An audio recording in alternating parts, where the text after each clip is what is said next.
This is Jason Treu. I'm the creator of Cards Against Mundanity and the book Social Wealth. I'm also an executive coach. And today on the Dov Baron Show, we're going to be talking about team building, courage, empathy, and how to build a close community at work and in your personal life.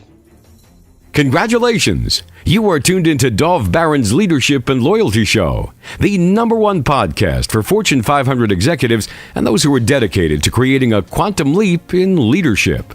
Your host, Dov Baron, is the founder of FullMontyLeadership.com. He's an executive mentor to leaders like you, a contributing writer for Entrepreneur Magazine, CEO World, and he's been featured on CNN, Fox, CBS, and many other notable sites. Dov Baron is an international business speaker who was named by Inc. magazine as one of the top 100 leadership speakers to hire. Now, over to Dov Baron. Welcome, dear friends, fans, and fellow aficionados of leadership excellence. I'm your host, Dov Baron, founder of Full Monty Leadership, and I'm here to assist you tapping into your deep greatness so that you can reach that next level of clarity, focus, purpose, and profit in your business, your life, and your leadership. Thank you for joining us on this episode of Dov Baron's Leadership and Loyalty Tips for Executives, part of the Full Monty interview series, where today we're going to be taking an insider look at why it is when it costs the US $550 billion a year in lost productivity, why is it we haven't found a workable solution for disengagement? If you're a new listener, a new viewer, thank you for joining us. Strap yourself in. We're about to go full Monty. And if you're a regular, big thank you to you for making us the #1 podcast globally for Fortune 500 listeners. Deeply grateful to you for that. And we're also grateful to Inc. magazine, who made us the #1 podcast to listen to if you want to be a better leader. So thank you so much. We need your help in staying relevant. So please remember to get yourself over to iTunes, rate, review, and subscribe to the show, like many of our guests do. We appreciate it when you do that.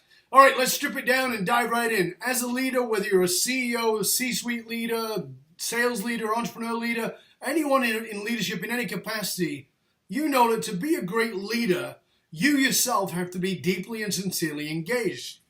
But how do you break out of your own disengagement, let alone the disengagement of your people? How do we break through and see our own blind spots, crush the mundane, and re-engage at an even higher level? Well, stay tuned because you're about to find out. My guest today is Jason Treu. Now, Jason Treu is an executive coach who works with corporate executives and seven-figure entrepreneurs to help them maximize their leadership potential, performance, build and execute their career blueprint. He's a best-selling author of Social Wealth. We'll talk a lot about that today. And how to guide on building extraordinary business relationships. He was featured speaker at a TEDx Wilmington Wilmington in 2017, where he debuted his breakthrough team building game Cards Against Mundanity. We'll talk about those too. Finally, he's the host in the Executive Breakthrough podcast, which brings game-changing CEOs, entrepreneurs, and experts together to share their breakthroughs and their breakdowns. Ladies and gentlemen, put your hands together and welcome Jason Treu!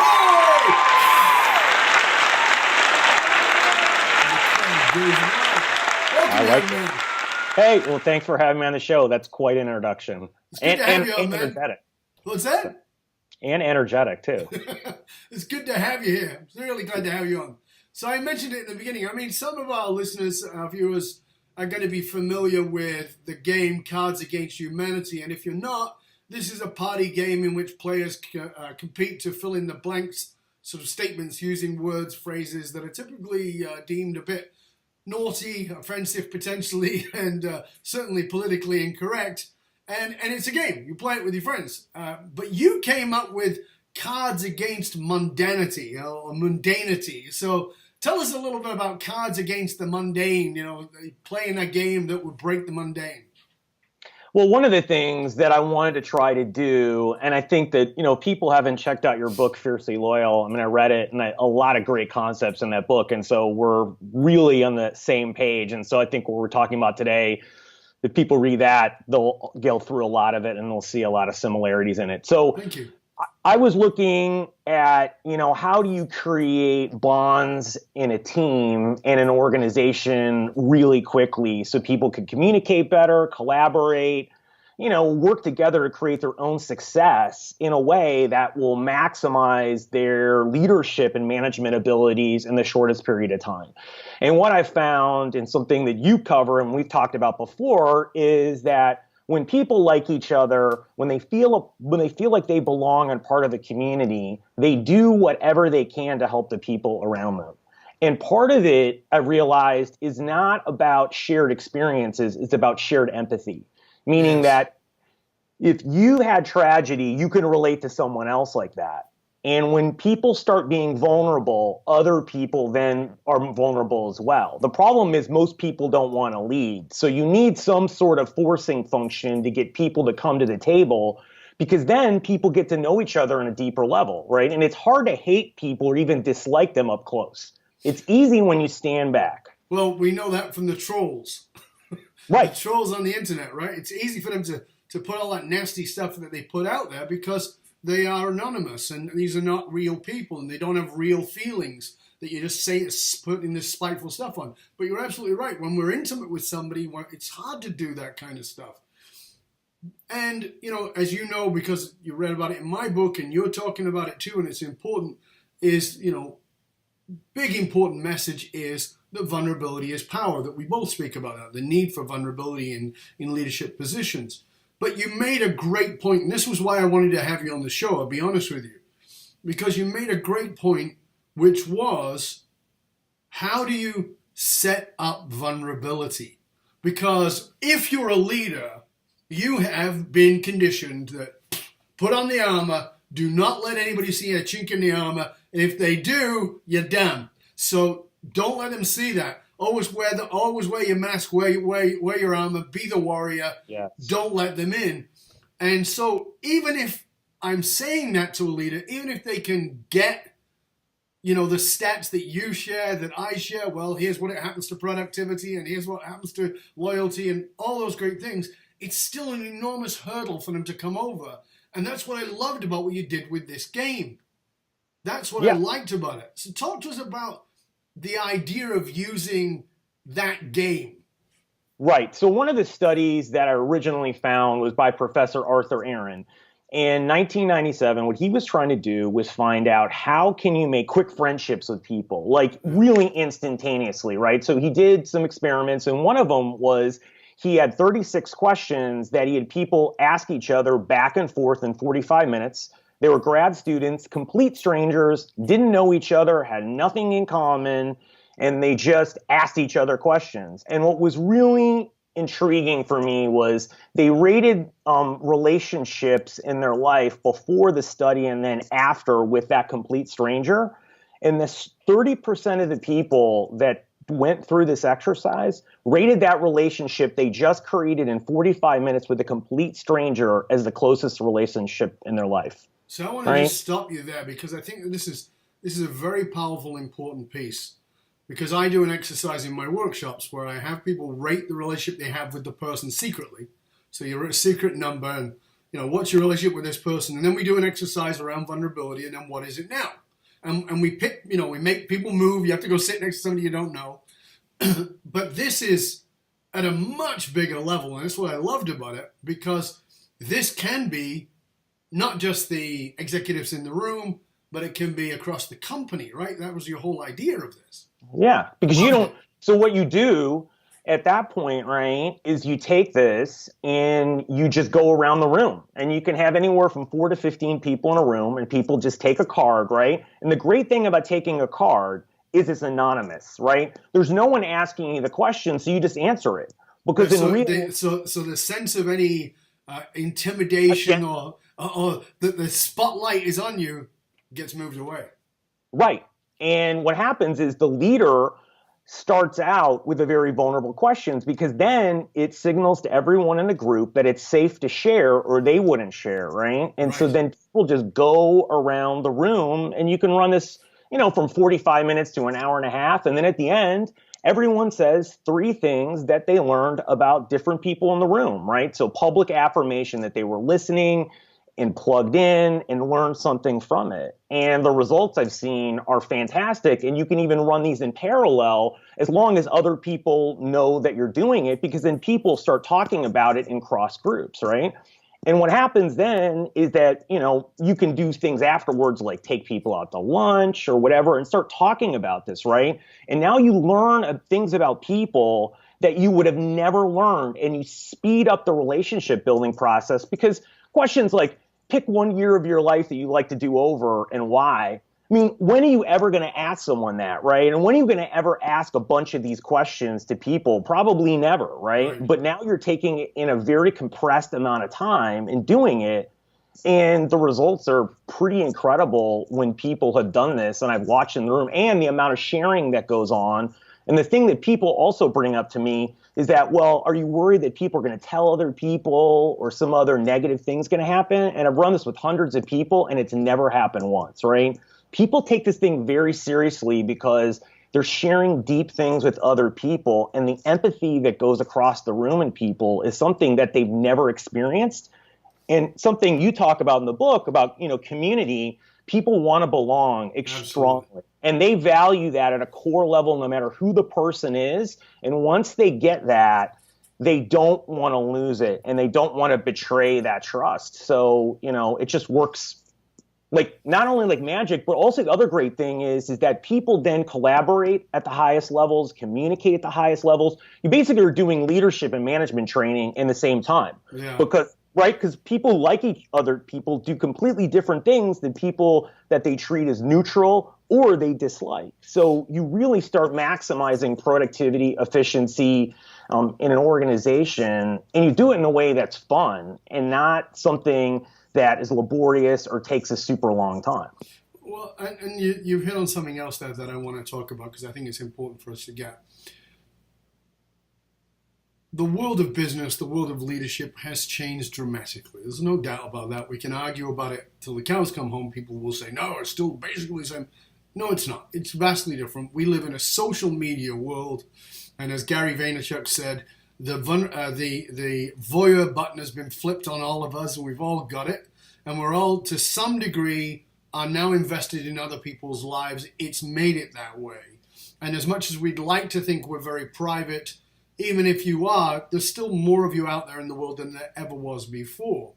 And now we base a lot of how we trust people on the willingness to be vulnerable. I think it was always there at an intimate level, but now it's there even at a non-intimate level. I've got close friends I've never met, which is pretty fantastic, that I've never physically given them a hug or shook their hand, who are genuinely good friends. I mean, people I would trust, but that vulnerability has taken place. And one of the things you said there that I thought was interesting was that people get concerned, well, aren't you going to go talk about that? But the key in the game is the reciprocity. Yes. That for me is like, there you go. That's the beautiful piece. In my exercise, one of the things is like, it has to be reciprocal. You can't just, it's not one way. And this is one of the things about when I talked about vulnerability, and I get asked, and people say, well, I just don't want to spill all my stuff. That's not vulnerability. That's emotional vomit. Yes. You have to have some level of discernment, and it has to be reciprocal and equally reciprocal. So if you're going to tell me you got divorced, and I say, okay, well, yeah, I was divorced too. Oh, okay. There's a level of reciprocity. But I love what you set up. I believe it with all my heart, and that is the leader must lead. Leader goes first.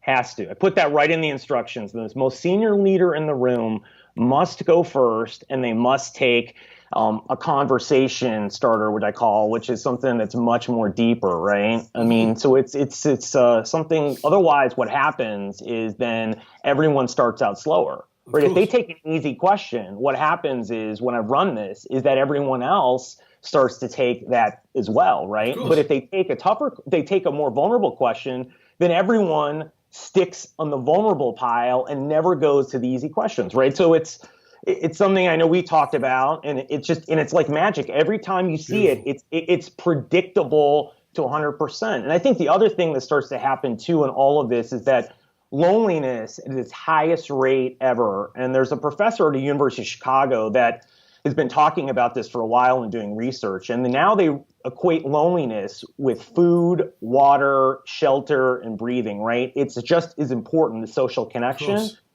And people now are finding those social connections more and more through work. And so right now, it's not even about work-life integration. They're the same. Absolutely. They're exactly the same fabric, right? And I think that people have to take that in consideration, because that's why things like this are so powerful.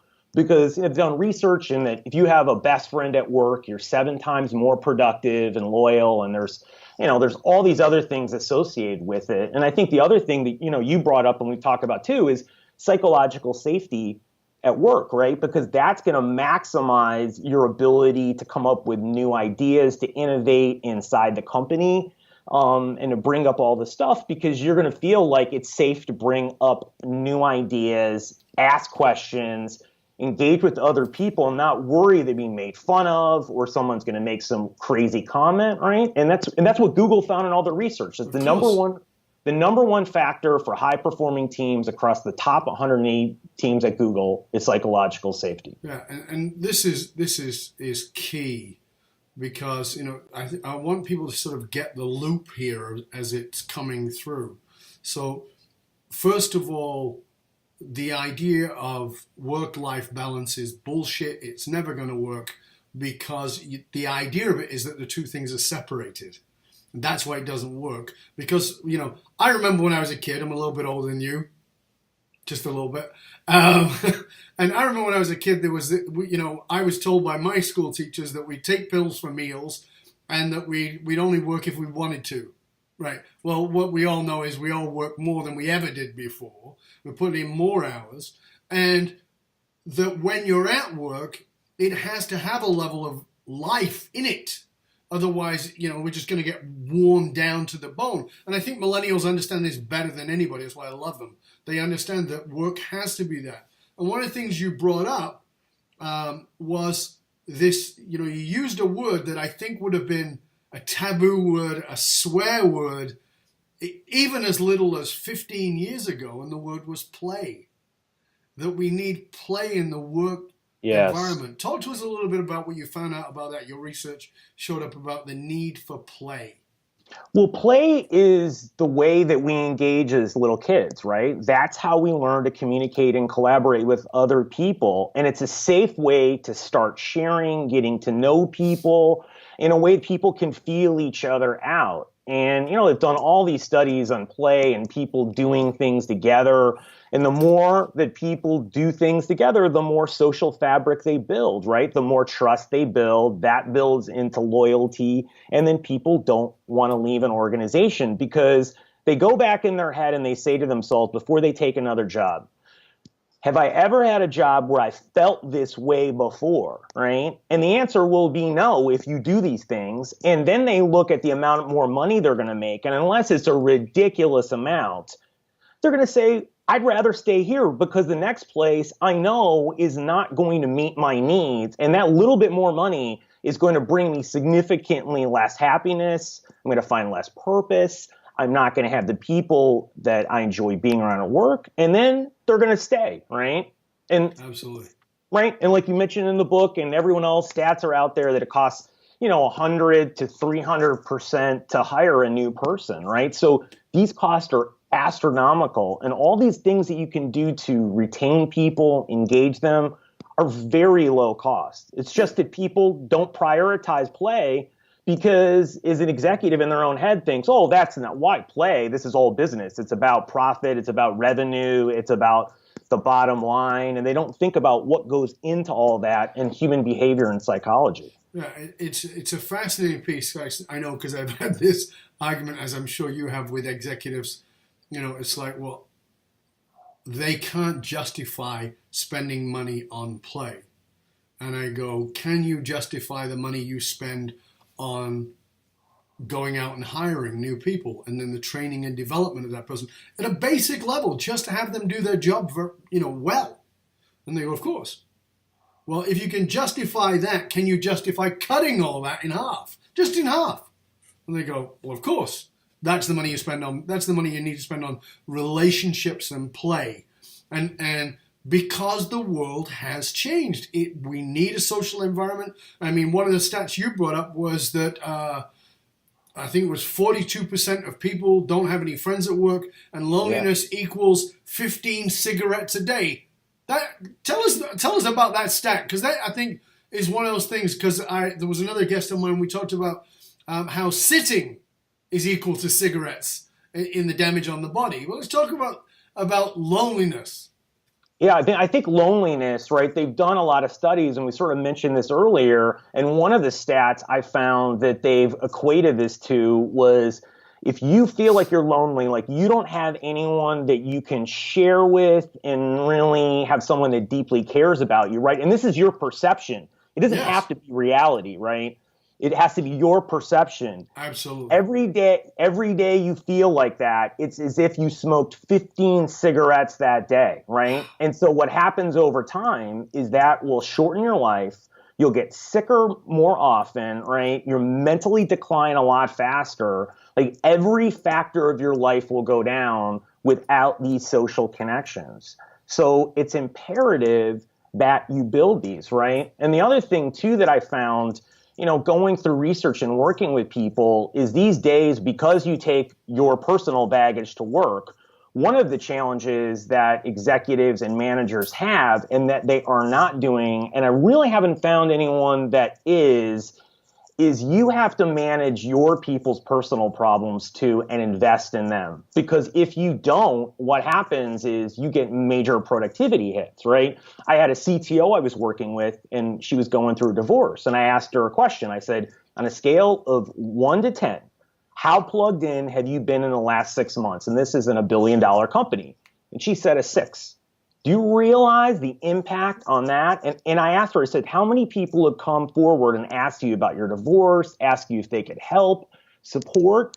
And she said, no one. And, I went and talked to the CEO about it. And, he kind of went back and forth. And I said, do you realize the loss of productivity? And if you would have just interceded the amount of productivity and money, and just think about other people on your executive team. If they're down and they're not fully there, you are losing millions, tens of millions, or hundreds of millions of dollars, right? And if you just invest in them, help them, right? Like maybe get them a lawyer, or maybe just get them some help, relief, or support.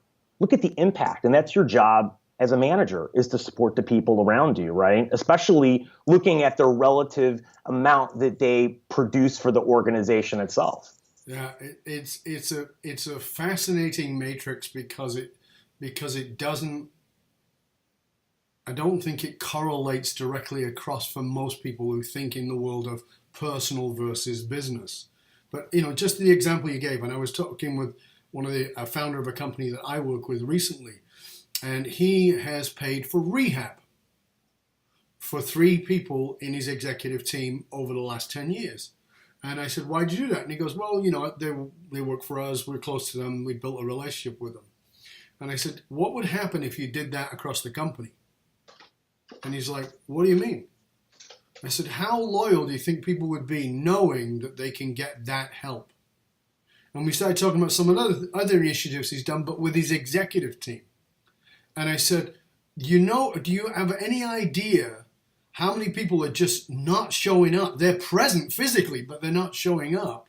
And then what that costs you, and how much you would save by spending the 10 grand or the 20 grand or whatever it is that seems like a big chunk of change that actually is so minuscule. So, you're bringing just great points, Jason, and I love what you're saying. I think it's really important. Let's go to the title of your book, which is Social Wealth.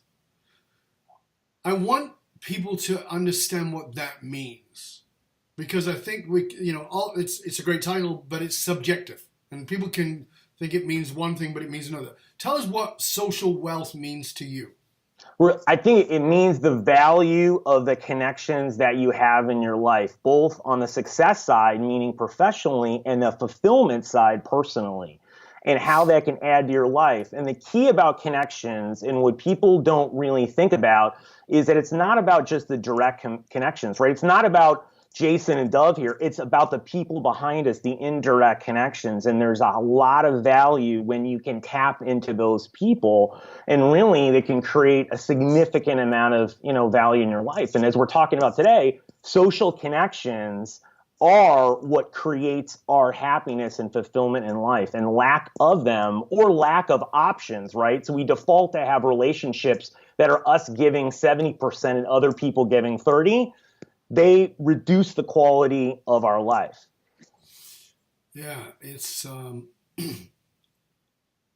it's a fascinating point, and it's vital for us all to get the importance of relationship. And as I talked about, and you just mentioned it in my book around community, and that we are tribal beings. Yes. That need for connection, as you talked about, right up there with food, air, water, shelter. We need that. But there are people out there watching, listening to us right now who are going to say, yeah, but I'm just not like that. I'm an introvert. I'm not comfortable in social environments. I'm certainly not comfortable sharing my shit with people that I don't know or that I work with. And what would you say to those folks who feel like it's not inappropriate, it's just not their nature? Well, you know what? The most successful people don't do what they feel like all the time. They do what they have to do to get to the next level. No one feels comfortable being vulnerable and sharing things and going forward. If you think that, you're wrong. Everyone's nervous. Everyone's waiting for someone to judge them because it's a self-talk in their head, right? Yeah. You just have to do it. You just have to get out there and push forward and do it in spite of what you feel, right? And then you've got to manage it in a smart way. If you're an introvert, right, you need to find ways to recharge, right, and do things that an extrovert would not. So you have to know yourself. You have to understand what works for you, and then set up ways that you can do things, right? I mean, for an introvert, I told people in the book, it's go to groups, right? There are charities, nonprofits, and museums. I mean, I do running group myself. Like, those are the places where you can maximize interactions, because everyone is there to be social and meet other people, and their defenses are down. And you can meet a lot more people way quicker. You don't have to just go out and do random things. So do those things, and you can do them for a couple hours a week, and you'd be imagine how many people you will meet over the course of a year, right? It's pretty simple. Yeah, and I think that we all know it intuitively. I mean, what business person do you know who is 55 plus who hasn't played golf? Right. Not because they like golf, because they understand. When I moved to North America in 1988 for the second time, there were very few Christian churches. It was very much a New Age church thing that was going on. And about less than 10 years later, I was actually in Dallas, and I was at an event in Dallas, and I was meeting with some people, and I met with a guy I knew from there. We was chatting, and he had just moved there. And I said, how are you finding Dallas? And he goes, it was a bit slow at first, but I'm good now. And I go, oh, really? He goes, yeah, I joined a great church. And I said, a church? And he goes, oh, yeah, that's the new golf club. I was like, really? That is fascinating. But intuitively, we know we've got to be part of a community, whether it's a golf course or a golf club, or whether it's a church. We understand that naturally we want to, I mean, this is the thing. It's not just in the workplace, it's also growing your business. We want to do business with people we like, know, and trust. You don't like, know, and trust them if you don't know them. So you've got to get off your butt and get out there and meet them. This is vital. So was that your nature? Are you naturally a chatty Kathy? Are you naturally the social butterfly, or are you different than that? I kind of go back and forth. I have my extroverted tendencies and introverted ones. I just thought to myself, the reality of life is it's a numbers game. And the more people that I'll meet, I'll be able to tell the people best suited for me, and I'll have them in my life. And as I evolve and move forward, I will be able to find new people, because most people are not progressing forward and they're not investing in themselves, and they don't really want to get to the next place. So what I found, a lot of friends and other people, is they were settling in their relationships because they just had these friendships for so long. They weren't willing to move forward, but they were making great sacrifices because these relationships are in such imbalance, right? And so I was like, okay, I need to find a way to create acquaintances that I barely know along with my friends, because I don't know when these people will come into my life. And a lot of my really good friends are people that I met 5, 6, 7 years ago, or even more, that I never even spoke to, that I ran into years later. And then I had something in common and at least met them once, and then continued a really good friendship that they're actually really good friends of mine now. So it happens all the time with people, and you put yourself in a place of strength and in a place where you can allow yourself to move forward and be okay letting go of relationships that don't serve either party anymore, right? That's the hardest thing. But that's the thing, isn't it? I mean, we're so afraid of letting go of relationships. I've often said this to people. I'm very nervous of people who say, we've been friends since high school and they're 55. I'm like, I wonder what that relationship's about. Because it could be fantastic, but it could just as easily be a dead relationship that is based on history. And the only reason we're friends is because we can still tell college stories. And I'm like, damn, are you still living in college? Like, move forward. Some of my closest friends I've never physically met. I met them online through Skype or whatever it is. I meet with them on a very regular basis. And I've got other people that I was friends with 20 years ago that we don't have anything in common. But there's this, again, it's that tribal piece in us. We're terrified of letting go of the tribe we have. But you can't get to the tribe you need to be with, that you can best serve, and who can serve you, while holding on to the place you were. It's just not possible. It's not. And one of the valuable lessons that I learned through all this is that it's kind of like turning a boat around. And I find that's what the most successful people are able to do. They're able to go through the point where turn a boat around, there's no brakes, right? So you're going in the opposite direction and going very slow before you can speed up. And that time when you're alone and there's a lot of uncertainty and you don't know what's going on is the hardest part. And when you're truly feeling lonely in those moments, right, you've got to be able to do that and move forward, right? And this is a lesson I learned with relationships.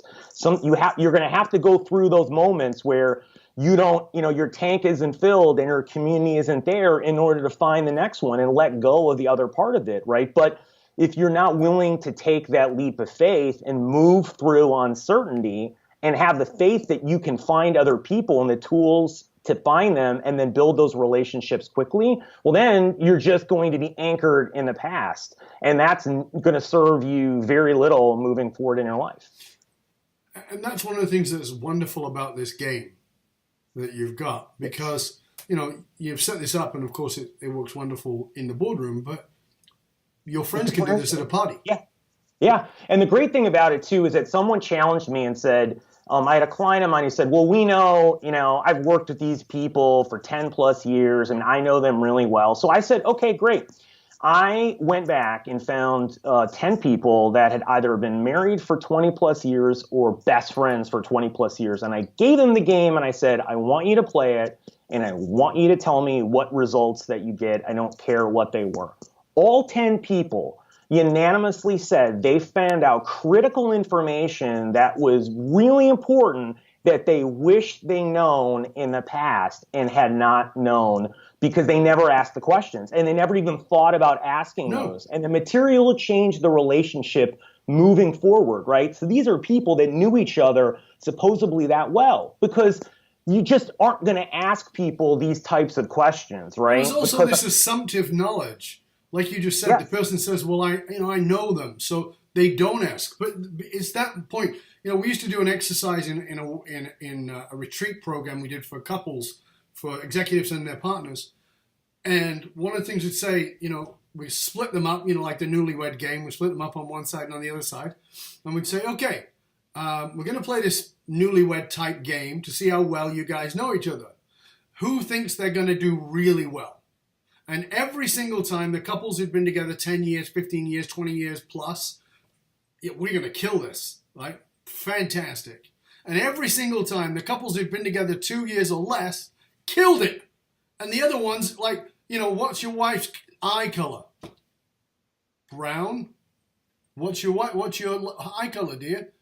Hazel. Well, isn't that a form of brown? No, that's hazel.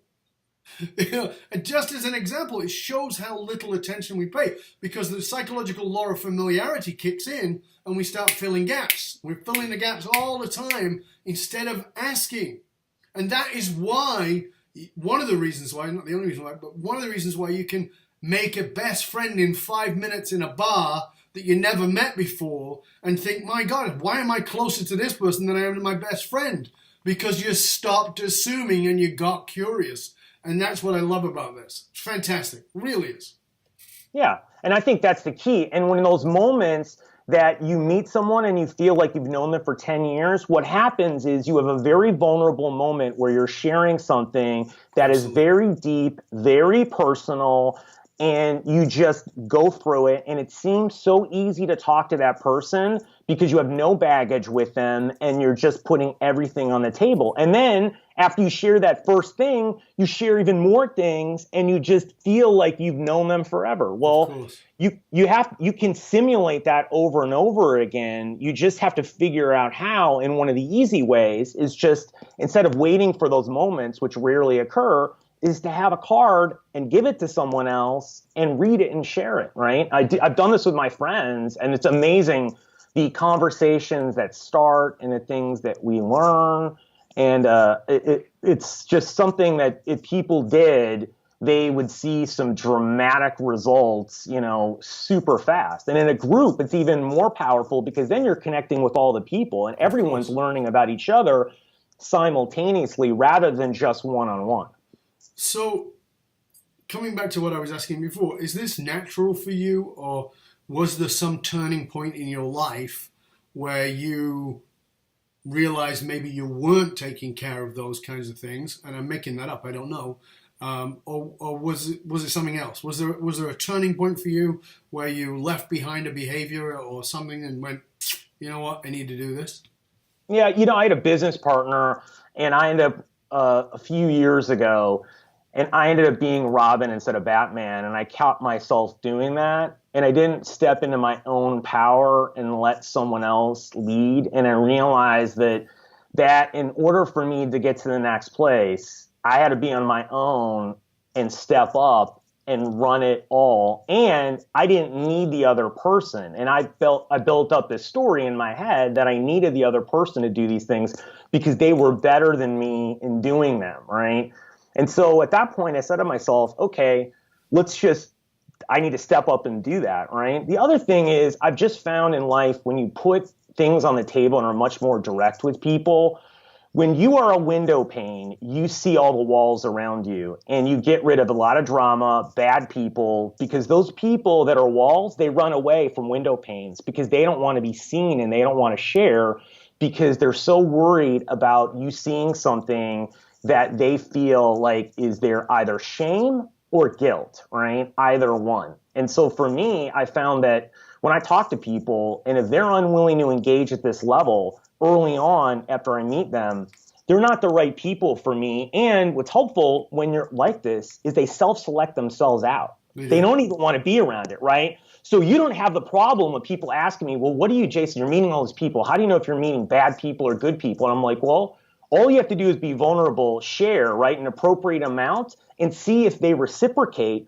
Because if they don't, you already know that they don't want to be a part of it. And then what will happen is they'll run away. And what they'll say to other people is like, oh, that's a great person, but they won't want to engage with you because they don't want to rip off their mask and their armor, which you talked about earlier. Absolutely.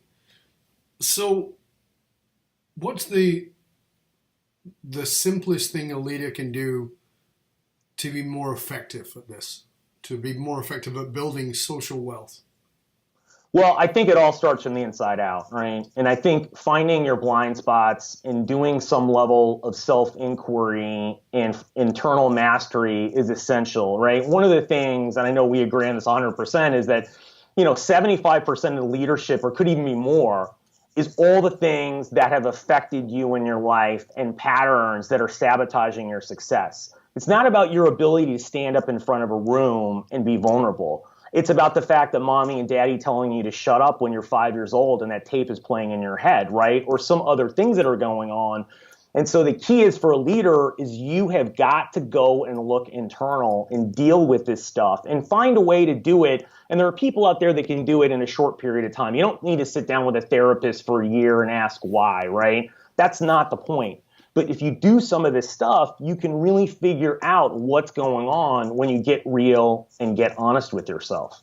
Yeah, and that piece around blind spots, I always like to remind people, it's called blind spots for a reason. You are blind to it. You can't see it. You can't see it. I mean, people say to me, and I'm sure you get this too. I'm asking the questions, we're doing the work, and person say to me, well, I should have known that. Why the hell should you have known that? But it's obvious, right? If it's obvious and you didn't know it, it's not obvious to you. It's called a blind spot. There are things that are obvious to you that are not obvious to me. That's who we are. And we need guides along the way to do this.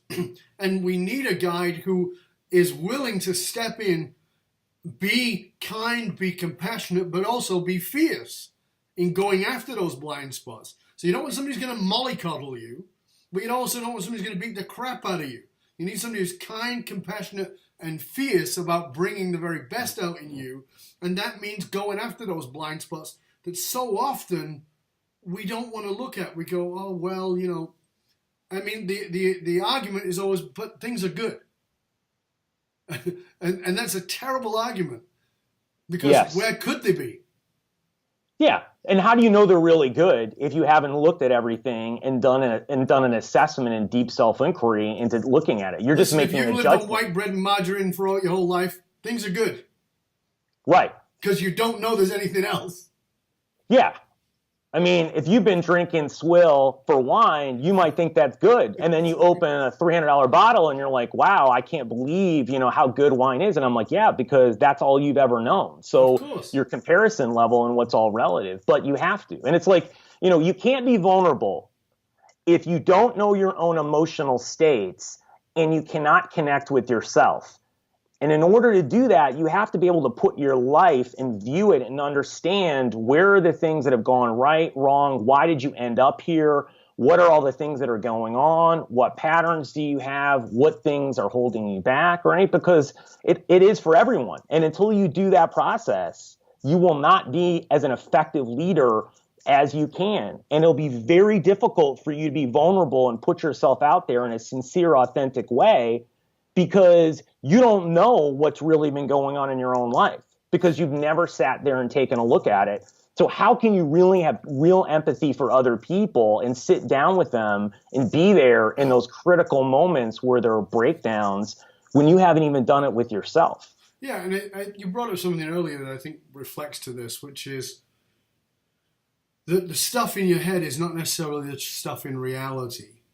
And whether that's about yourself or even about others. And this is what I love about mutual vulnerability, about reciprocal vulnerability. May I ask you a vulnerable question? Sure. Okay. So I'm going to ask you this question. It's one of the questions I ask my clients. And what I say is, tell me something about you that many people will misconceive. So many people perceive me as this, when in truth I'm that. And I like to ask that question for exactly the reason that it gives us a way to step back and go, yeah, that is true. Yeah. I mean, I think when people come to me, they'll think I'm really extroverted, outgoing, always self-assured, moving around a room, talking to people. And I have all these, relationships with thousands of people, but probably don't have really deep relationships.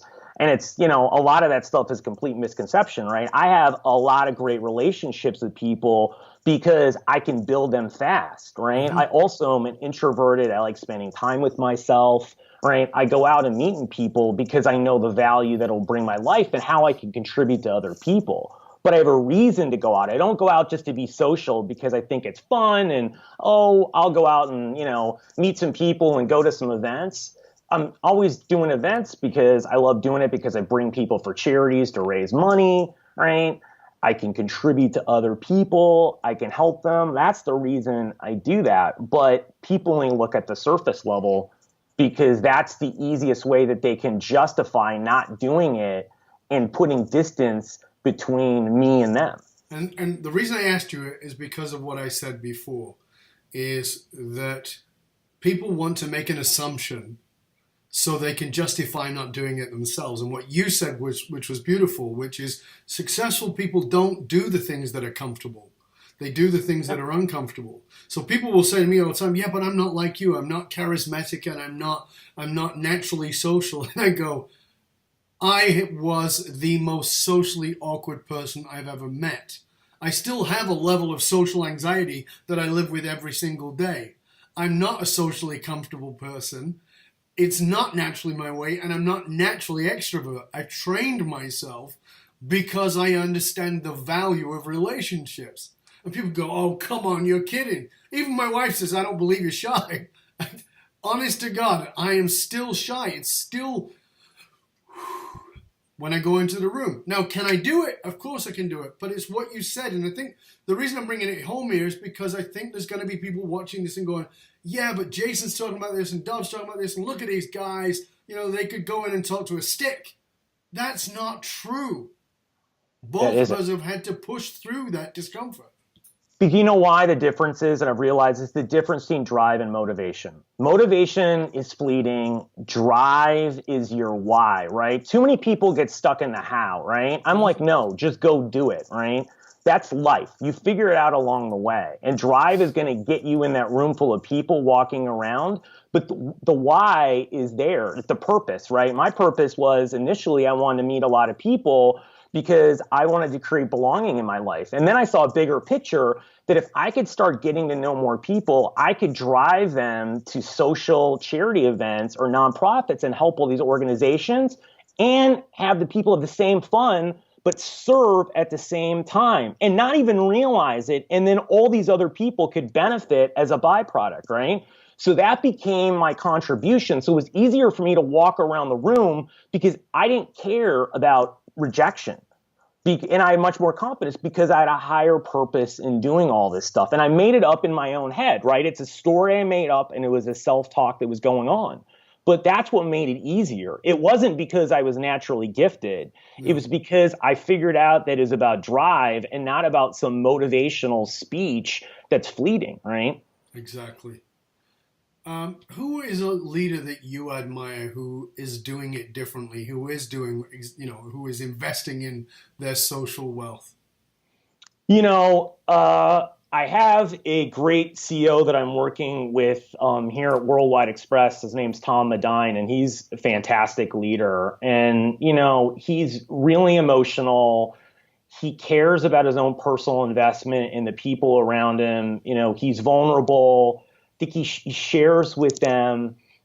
He's been vulnerable with the company and really been honest and transparent with people. And, I think that when I've worked with him, one of the things is that he got all this as we went through it because he cared, right? And it's something that you talk about in the book and we talk about too, is that essentially caring is the biggest part of trust. And when people care, right, magic starts to happen and it infects everyone around you and people treat other people the same way. So everyone on the executive team takes that same cue and they care about each other a lot more. And that helped them go through difficult times and challenges in the company that you wouldn't normally have. And I think that's part of any great culture is doing it. And you'll see, and I heard about the, CEOs in other countries like Costco where they go up and the CEO, you can ask any questions. And, a couple of years ago, I had someone who was in the audience and someone asked a question. He said, I don't know. I'll need to get back with you on that, get their information, and I'll get back with you on an answer to that question. Mm-hmm. Well, that's a CEO who's done the work because they're able to stand in front of people and admit when they don't have all the answers rather than making something up, right? And I think that's one of the biggest problems, right? Because the need for certainty is something that you don't have in today's world because every executive and people that I've worked with, every single one of them feels imposter syndrome, right? They feel as though if someone figured out that they didn't know all this stuff, that there would be a huge issue. And I've run across zero executives who don't feel like that no matter what they project, right? And I'm sure it's the same thing for you and all the people that you're working with at every level. Absolutely. You know, I've just recently done a presentation around imposter syndrome. And the stats came back that 70% of high achieving individuals state that they deal with imposter syndrome, that they feel like they are a fraud. And I said, and the other 30% just lie more. Yes, it's the truth, right? Because we've all felt it. I felt it. You know, am I feeling it in this moment? No. Does it come back? Of course. Of course it does. But how do you squash it? It's very simple. You be vulnerable. Yes. In a minute I'm vulnerable, it disappears. The minute I just go, you know what, I don't know that. Or, you know what, feeling like a bit of a schmuck right now, that maybe I should know that, but I don't. But I'm willing to find out for you. And immediately it's gone. So I think part of imposter syndrome is this feeling that we have to know, which is ludicrous, particularly in today's world where we have more information every 2 days than we did from the beginning of time to 2011. I mean, that's insane. So if you think you can know everything, even in your own industry, whatever you're smoking, you need a thicker one. Right, because courage comes from vulnerability. Every act of courage you can think about comes from a place of vulnerability. And when you think you know everything, it comes from a place of shame because you feel like you have to know it. And if you don't know it, you're bad, right? Exactly. And then what happens? Then silence, secrets, and judgments, and it keeps harboring it more and more. And then you become less empathetic, unwilling to listen to others, right? Your ego runs wild because you got to be right. Otherwise, if you're not right, well, then that means that I'm a bad person or I don't know a lot. So then that's going to mean negative things, right? And we create all these stories in our head other than dealing with the reality, which you just said. Like, you're going to master a couple things, but the rest of it, you're on a journey, right? Of course. And every time you move talking of blind spots and such, what was a blind spot for you? You know, I find that in my work, and I'm sure you found the same, that very often a blind spot is something that somebody does on a regular basis that they think is good. They actually believe it's a good thing. That not until later can they say, oh my goodness, that was so destructive or so unhealthy. What was yours? What was one of those for you where you just didn't even see it, you were busy trying to do it, you thought it was going to work, you thought it was a good thing, but you see now that it wasn't? Yeah, when growing up, my parents got divorced and my mom was a nurse anesthesiologist and worked like 4 nights a week. So I was pretty much dependent on myself for everything. And my dad wasn't anywhere around. We didn't really have a lot of family friends. So it's pretty much essentially every night and every day, mostly by myself. And so I got so self-reliant that even though I was able to open up to people and open up deeper than most people, I closed them off at some point and didn't open up because in the back of my head, I thought to myself, every person close to me will either not show up or leave me, right? Right. And I know my mom didn't. She did the best that she could, sure, but that's what happened. So I ended up sabotaging a lot of relationships because of my inability to open up at a certain point and let people in because of that fear and that self-talk that was going on, right? And so that's one of the reasons why I continually now force myself whenever I feel uncomfortable to keep going deeper and to share more because I know that if not, the cost is I'm going to hit that wall and I'm going to want to stop. Yeah, that's powerful. And again, you know, for those watching, listening to us, you know, please recognize that, you know, even though people like Jason and myself, this is our specialty, no one does it alone. No. No one does it alone. I found that working for other people. I worked at another coach, right? I mean, I didn't learn that. Like, that didn't come in epiphany and come in my head. It was after working and talking with other people, right? That's a requirement in doing the work, is investing in yourself. Absolutely. What would be if you could say, of everything we've talked about, if there was one thing, one practical thing that you would like our listeners, our viewers to go do within the next 24 hours, what would that one thing be that you would want them to take action on so they would really get this? I think it's to start asking people these questions, because it's the easiest thing to start doing and the least resistance. And you can find someone in your life to do it with, whether it's a friend, a family member, someone at work, doesn't matter who it is, and start doing it and ask yourself, how do I feel before? How do I feel after? And then ask that person after you've run through a handful of questions, right? And I think what you'll see is that it's magical and what it'll do to transform the relationship and how you view other people. And you realize that you could be living such a bigger life and be way more productive, more fulfilled, more successful, happy, feel love, all those things that you really want to feel if you actually engaged with other people and took the belonging to the next level instead of just settling for low-level things that we all do, and we get set in these patterns because, like you said before, like we don't ask these questions because we're fearful of what other people might say, or they might feel attacked, or whatever it is. But you've got to find a way to open up people and get them to share and really learn all about them. You know, and again, coming back to what you said, because I think it's important, because the thing I want to caution everyone on is this.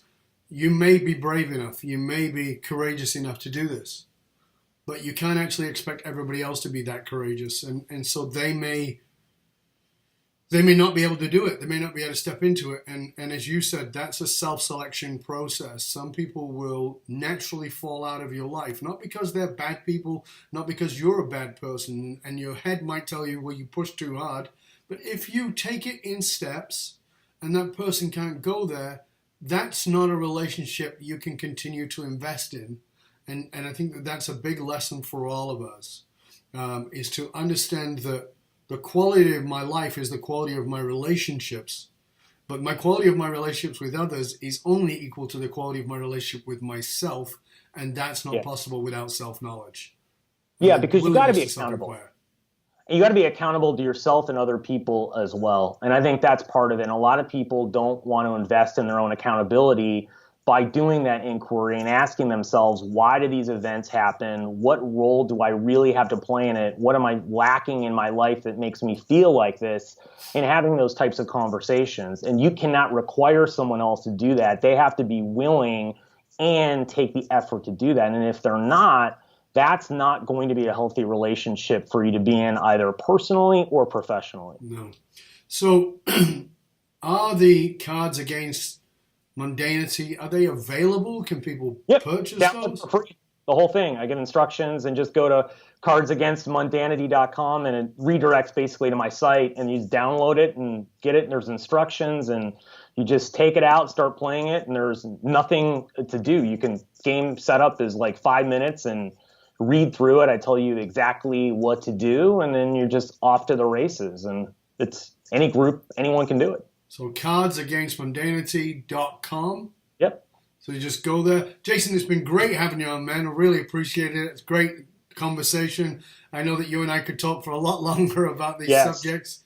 And we got a lot of common ground that's really important. And we both want to see a shift in the world. And I want to remind people, don't just listen to this. Make sure you take notes, listen back. You'll get more out of it the second time. And go put some of this into action. Be courageous. Jason, please tell our viewers, our listeners, where they can find out more about you, about hiring you, about the resources that you offer. Sure. You can go to my website. It's jasontreu.com, and it's jasontreu.com, since my parents made my last name very difficult to spell. Yes. Yeah, so it's Jason Treu, but the Treu is spelled Treu. You, yes. Okay, Treu for everybody. jasontreu.com. Make sure you go there. Make sure you check out the resources and check out Jason's TED Talk. Great little TED Talk. I think it was like 12 minutes or 11 minutes, and it's it's a great punch in the nose. absolutely what you need to hear. Get over there, check it out. Jason, it's been a pleasure having you in, my man. Thank you so much. We appreciate you and appreciate all the great work that you're doing. Thank you. Thank you. And to you, dear listener, remember the research consistently shows that one of the biggest challenges facing the most successful companies can be somewhat counterintuitive, and the fastest growing companies often hit a point where they realize they're spending a fortune attracting, training, developing their talent, only to have them leave them at an alarming rate. So if you're sick of investing in the training and development of your talent, only to have them leave you before you get your ROI, then come talk to us at fullmontyleadership.com. We provide you with the essential leadership skills to rekindle and amplify the hidden loyalty assets within your organization by tapping into purpose. fullmontyleadership.com, providing you with the concrete soft skills to get you and your organization to the top and keep you there. Why? Because you can't outsource authenticity. And remember, also get yourself over to the Matrix. Stop by the Matrix leadership self-assessment tool, matrix.fullmontyleadership.com. Matrix, like the movie, .fullmontyleadership.com. Remember, you don't need the www. So just go there. It's $197 value, absolutely free to you. Matrix.fullmontyleadership.com. Till next time, I'm your host, Dov Barron, founder of Full Monty Leadership, and I'm here to assist you in tapping into your deep greatness so that you can reach that next level of clarity, focus, purpose, and profit for your business, your life, and your leadership. Till next time, stay curious, my friend. Stay curious about the questions you need to ask to get under the surface and find out the truth of who you are and the truth of who those people are that you're working with. It will blow your mind and it will bond your people and make you more productive. Till next time, this is Dov Barron, and I am out.